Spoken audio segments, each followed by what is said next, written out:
every day and in every way. Enjoy that I find support.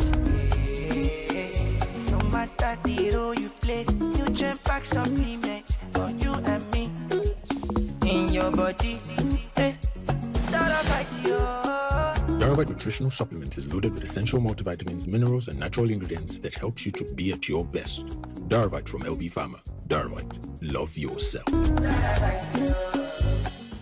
Hepatitis is an inflammation of the liver, commonly caused by viral infections, types A to E, but also by alcohol, toxins, or autoimmune conditions. Globally, the World Health Organization estimates that 354 million people live with chronic hepatitis B and C.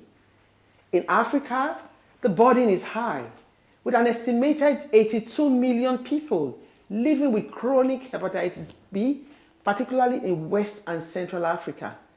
In Nigeria, studies show that over 20 million Nigerians are infected with hepatitis B or C, making it a major public health challenge.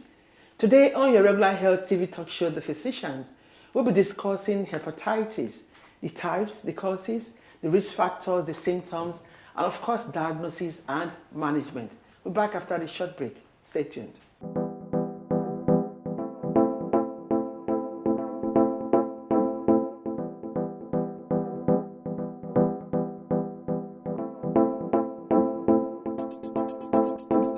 It's another day with The Physicians, where your health is our business and will always be our business. My name is Dr. Martina Agbere, your regular anchor on this program. Today we'll be discussing hepatitis, the types, the causes, risk factors, management options, prevention if possible. And with me in the studio is a consultant, gastroenterologist and hepatologist, as well as a director of endoscopic services at REDUS Center for Diagnostic Health in Nigeria. We have no other person than our very amiable, intelligent, cerebral Dr. EVARISTUS CHUKWUDIKE. Thank you for having me. Did I get it right? CHUKWUDIKE, right? CHUKWUDIKE. You're welcome to our program. Thank you. It's nice having you. You've been a while trying to pin you down so you can be one of our guests here. It's not easy seeing gastroenterologists, hepatologists, okay? But so we really welcome you to our program.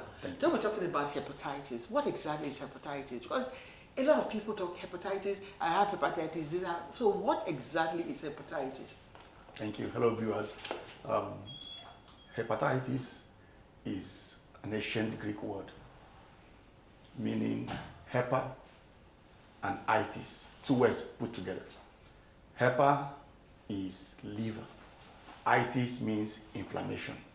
So when you put two of them together, it becomes inflammation of the liver. That is what hepatitis is all about. Okay, so it's an inflammation of the liver. And the liver is what? A major organ? So the liver is a major organ of the body. The liver is the largest internal organ of the body, after the skin, which is the largest organ of the body. Inside, the liver is the largest organ. And the liver plays vital roles to make our body function properly from day to day, ranging from storage of our food, what we call glycogen. When we eat, the liver takes excess and keeps for us and begin to release it, just like when you have a GP tank in your house. If you load your GP tank with water, even if the water is not running inside the house, you continue to have water. So the liver also produces clotting factors. If the liver is sick, excessively sick, you see that the clotting factors of the body are not maintained. The liver produces what we call albumin. Albumin keeps the body, keep the blood and fluid in its compartment in the blood vessels. That's why you see when people have advanced liver disease, you can begin to see blood, water seeping from the blood vessels into the tissues. And you can say somebody having leg swelling, abdominal swelling, and all that. Liver does a lot of functions to keep the body going from there to even prevention of infection and to keep our immune system in order. Okay, so hepatitis is that the inflammation of The that liver. The liver that controls all these functions. Hepatitis now is inflammation of the liver. Okay. And once the liver is inflamed and continues to be damaged, and over time it's damaged, these functions are affected. Okay, so what are the types of hepatitis that we can actually know with? Okay, so there are many types of hepatitis, but when you look at either from infection, it can be from infection, it can be from drugs, it can be from toxins, it can be from alcohol and all that. But for the viral hepatitis, that's infection now, we have what we call 5 types, where we call hepatitis A, hepatitis B, hepatitis C, D, and hepatitis E. Out of these 5, hepatitis A and hepatitis E cause acute infection, meaning that if one is infected, the body is able to get rid of it in less than 6 months. Once it crosses 6 months, we call it chronic hepatitis. And those ones that call chronic hepatitis are hepatitis B, hepatitis C, and hepatitis D. Hepatitis D does not survive in the absence of hepatitis B. So anytime we see hepatitis D in anybody, we know there's hepatitis B there. So B, C, and D cause chronic infection. And these are the infections that progress over time and keep damaging the liver and destroy the architecture of the liver over time. That's the chronic one and acute ones. So what are the common ones that we have in our environment? I was talking about the prevalence. So in our environment, there are actually, you can see any of these viruses, but we have very prevalent ones, especially the chronic one, the chronic hepatitis. We have hepatitis B and hepatitis C. In Nigeria, as of today, we have done a survey in Nigeria to determine the prevalence of hepatitis B in Nigeria. Hepatitis B, the prevalence is 8.1%, while hepatitis C is 1.1%, the national prevalence. When you put them together, in over 200 million people, you now see that Nigeria has over 20 million people living with viral hepatitis, which is B and C put together. But the biggest one out of all these is hepatitis B, that has 8.1%. What is saying is that when you see 100 people, you are looking at 8 people having it. Despite the fact you don't know that they have, and about 8 people or more have viral hepatitis B. And why is it like that? Hepatitis B is more infectious than HIV. It's 100 times more infectious than HIV. And it's 10 times more infectious than hepatitis C. So if you drop the blood of HIV patient on this floor, in 24 hours, HIV will die. But if you drop the blood of someone that has hepatitis B on the floor, it can last over 2 weeks. So even when you think everywhere is clean and you have a break, the possibility that if you have a break and you rub it on the blood dropped many days ago, one can get it. That's why it is multiplying. The prevalence is high in our environment. Okay. So do you want to just quickly talk about the causes? Because you have different types of hepatitis. Do you have different causes? So because we're talking about viral hepatitis, so let's talk about the causes before we talk about the presentation, the symptoms. Okay. So we have what we call viral hepatitis as a part of different causes of hepatitis. Viral means that is viral infection. It is an infection. That's where the grouping of hepatitis A, B, C, D, E, that's where they fall. You now have what we call the other causes of hepatitis, like alcohol. Alcohol is toxic to the liver on its own. That's why we talk about people moderating the alcohol intake, because excessive alcohol targets the liver and also sets inflammation in the liver, just like what the virus can do. We also have non-alcoholic fatty liver problems. Now the word the name has changed from non-alcoholic fatty liver to metabolic dysfunction associated steatotic liver disease. When there is excess fat, we have fat. The liver has fat in everybody. But when you have excess fat, more than 5% of the liver being fat, it sets inflammation. which continues to also state inflammation over time, and can also progress like what we see in viral hepatitis, progressing from the acute to chronic to where you have a fibrosis of the liver, where there is scarring of the liver, and sometimes some of them can progress and go to where the liver is shrunken, where I say the liver is cirrhotic, and then it can progress from there to liver cancer, which is the most feared. From just that fatty liver? Yes, from fatty liver can progress to liver cancer. Hepatitis virus can also progress to liver cancer. Be with alcohol. We have people in the world that they don't have viral hepatitis, they don't have fatty liver, but it's just alcohol progressing. Some of them have fat in the liver. Nothing is done, sets inflammation over time, and can progress and become. In fact, in the US, the commonest reason why people get transplant in the United States now is not even viral hepatitis. It is fatty liver. Wow. Fatty liver. So, and then you have autoimmune problem, cause certain inflammation in the liver, and also can cause the progression we talked about. So there are different types of different causes of hepatitis, but in our environment the most common is in viral infection, which is hepatitis B and hepatitis C. What are the presentation? What are the symptoms? How does one know that he or she has hepatitis? Let's talk about the symptoms. Thank you. This is a great question. Over 80% of people that are infected do not have symptoms. Over 80%. 80%. So if you put 100 people around, like 80 of them don't have symptoms. They don't have symptoms. Only 20. Only 20 have symptoms. So if you wait until you see the symptoms, in fact, seeing symptoms is like you are waiting for late stage of the disease. So about 20% will show symptoms, making it very difficult in Nigeria. Over 95% of those that are infected are not diagnosed in Nigeria. They don't even know they have it. And out of the 95% that don't know, only 5 know that they are infected. And out of the 5% that I'm actually aware that they are infected, only 2%, 1 to 2% access care.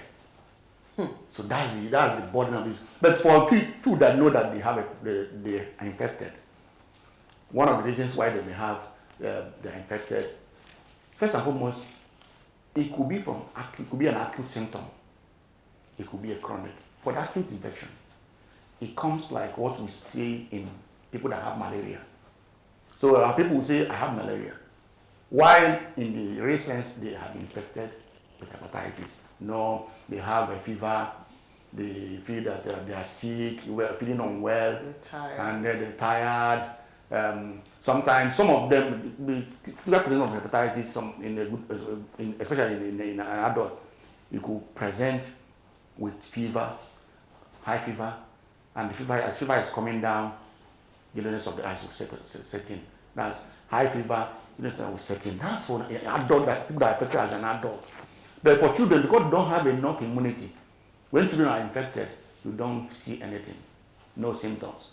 And of course, you know that a good number of people that are infected even from mother to child, vertical transmission. And then you have what we call horizontal transmission, which is from prenatal age, the young age, the infants, and then the more they progress to adulthood and are infected, the chances of progressing to chronicity is even less. Okay. So if somebody is infected from mother to child or from at the prenatal age, 90 to 95% of them will progress to chronic hepatitis. Unlike when somebody is infected as an adult, only 5 to 10% will progress to chronic. What does it tell us? That most of the adults, a good number of adults we see in our environment today that are infected with hepatitis B, that have advanced to chronic phase, actually got it far back. It's just that they didn't know. Could be 10 years, could be 20 years. And the virus lodges in the liver and keeps destroying the architecture of the liver. So it could be fever for the acute. For the chronic, when it gets advanced, when people really know that they have hepatitis, when they see jaundice, the eyes are yellow, the legs are swollen, the abdomen is swollen, and that they may have right upper abdominal pain. This right upper abdominal could be because there is cancer there, or there is inflammation going on in the liver. This is what our people know as symptoms of hepatitis, but this is already an advanced phase, chronic phase of the disease. So if somebody does not have chronic phase, after the period of malaria-like symptoms, the person feels as if nothing had happened, but the virus is there. So the best way is not to wait for symptoms to know whether one has hepatitis. Okay, so the best way is not to wait for symptoms. So maybe that you just take us straight to what are the preventive strategies that one should imbibe? Good. So the preventive strategies we have in our environment, one, make sure first you get screened. Know whether you have hepatitis or not. And the best way to know is to screen yourself. Then for lifestyle efforts one should make, avoid use of multiple clip, being, for people that go to barb their head, men, have your clipper. Don't go waiting for, they use the same clipper they use for many people. And be barbing. Sometimes you see people that have bumps at the back of their head. Yeah. When they're barbing, then you see sometimes blood can come out from there. Yeah. They can use spirit or kerosene and put fire, and they say they have killed hepatitis. That's not true. Wow. So you need to have your clipper. Blood and blood products is also another way one can get infected. So blood products, blood has to be screened. Another way, you need to make sure that you don't have hepatitis. You check yourself about hepatitis to make sure that you don't share sharps, sharing of sharps. Using the same piece of bread, the same sharp objects. Maybe because these are family members. No, have your own. If you must cut your nail, pedicure, manicure, and all that. Okay. So for somebody who has been diagnosed as having hepatitis, what are the treatment options that are available? And I also want you to take on the role of vaccines in hepatitis. Okay, so I think let me even start with the vaccine and then come to the treatment. Okay. The surest way to prevent hepatitis B, is to get vaccinated. Everybody should get screened first and get vaccinated. Some people look for vaccine. No, nobody. You shouldn't be vaccinated without being screened first. Because this vaccination is to prevent the virus from coming to your body. If the virus is already there, you shouldn't be vaccinated. You should be treated. Okay. So everybody should be screened to prevent hepatitis B from entering into the body and causing all we have talked about. From what age should the screening start? The screening should start right from, even we do screening from birth, from childhood. Okay. Start screening people. Okay, and we want everybody, for mother to child, for any child that's born, should get what we call birth dose vaccination. Then the normal vaccination will run its course. This is the best way to, even some mother that is infected with hepatitis B, giving birth dose vaccination and other vaccination have shown studies have shown that those people, the children may not get infected from the mother, so that many mothers that are infected will not transmit the virus to their children and keep building the load of the virus in our environment. So this is very important. So if somebody is already infected, what the person should do is go to the hospital, so that we need to determine, is the infection acute or chronic? Okay. If it is acute, it's to support the person at the acute phase, to get out of the acute phase, and then do the test over to see what is happening. I said that anybody infected as an adult, over 90% will clear the virus. So we need to follow and see whether the person has cleared the virus. Okay. If the person has not cleared the virus, we now begin to do the normal treatment and screen options. So we need to check the liver. We do the liver function test. We check what we call hepatitis B serological profile. The profile tells us whether the person is just infected or the person is highly infectious. Is it chronic? We look at all of the markers will tell us all this. Let us know what it is. Then we look at the liver function. We do an ultrasound scan. We want to see how the liver is. I told that hepatitis can damage the liver. It can cause scarring of the liver. It can cause liver to be shrunken, what we call cirrhosis. It can also cause cancer of the liver. So we do all these things to check where the person is. Then, based on what we have found, we do what we call hepatitis B viral load. The load of virus. Many people are infected. The other one in 1 ml of blood is 100 viruses. The other person is 200 million.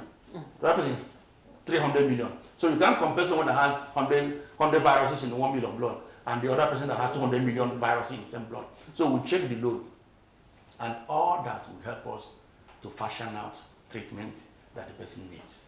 So this is the best way is if you're infected, go to the hospital. The well-trained doctor, gastroenterologist, and even we're trying to develop it down to primary healthcare, teaching people, training people, because the load of virus in Nigeria is so much that only gastroenterologists may not be able to cater for all the people. There are some towns that they don't have any gastroenterologists. We are trying to train people so that they know how to treat, so that the treatment will start from even in all the nooks and crannies. What will happen is that when you have advanced or complex cases, you must see gastroenterologists to take care of that. Okay, thank you so much. So you've talked so much about hepatitis B, and there were also know the mode of transmission, mainly from blood products. How about C, D, and all those ones? How about fruits? What is the role of fruits in all these ones? Okay. So for C, it's the same route of transmission like B, blood products, sharing of sharps, sexual intercourse. People that injection drug users, people that keep pricking themselves with drugs to inject themselves, all that is hepatitis B. But for fruits, what will have, if someone can be infected with hepatitis by taking fruit, that one is just hepatitis A. It's hepatitis A and hepatitis C, that fecal oral. And would they know they don't cause chronic infection? Okay. We are only concerned with hepatitis E when we have a pregnant woman that we are really very concerned when a pregnant woman has hepatitis E because it can run an aggressive cause. Otherwise, for other people, hepatitis E and hepatitis E, they are fecal oral and they actually cause acute infection. They don't cause chronic hepatitis. Okay. So is there a permanent cure? For hepatitis, of course, hepatitis A and B and E, they can over time and they self-limit and they can be cured. For hepatitis C, and I've said that hepatitis B and D does not exist without hepatitis B. So for hepatitis C, there is a cure. Okay. There is cure now. Before there was no cure for some years back, but now there is cure. That in 3 months, depending on the problem, there are effective drugs. Even some 2 months now, the patient is cured. The patient is cured. Okay.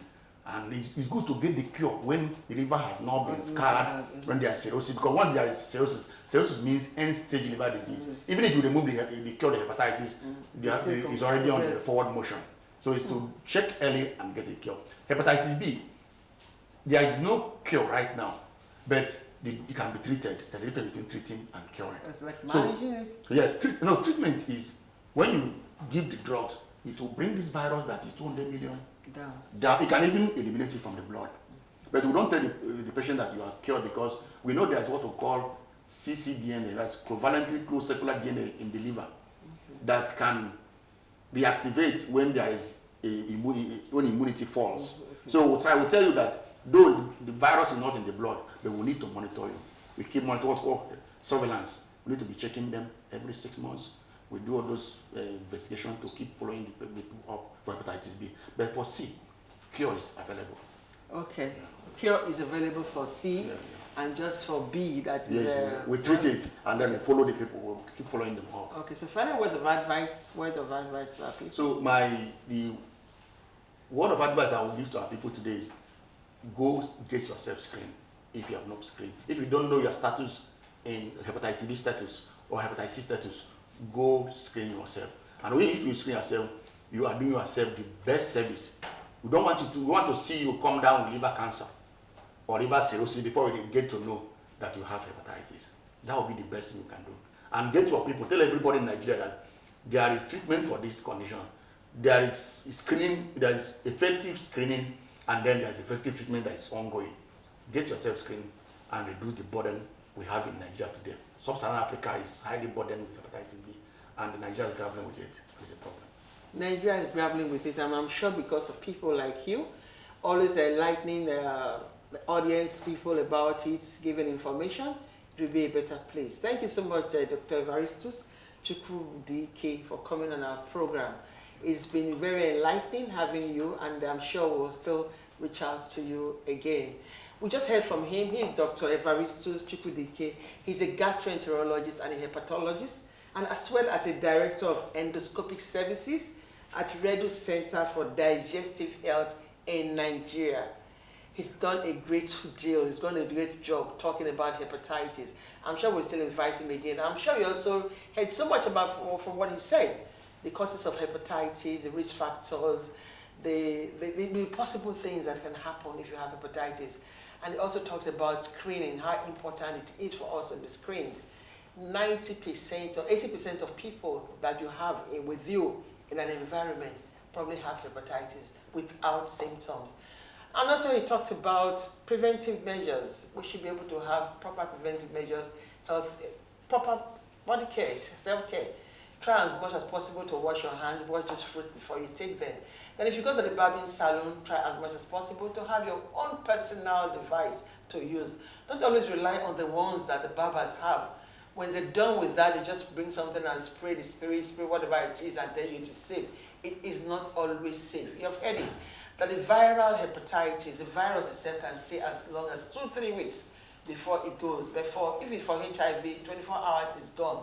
So let us try as much as possible to be more responsible and keep ourselves safe. My name is Dr. Martina Agberi. Remember to follow us on our social media platforms.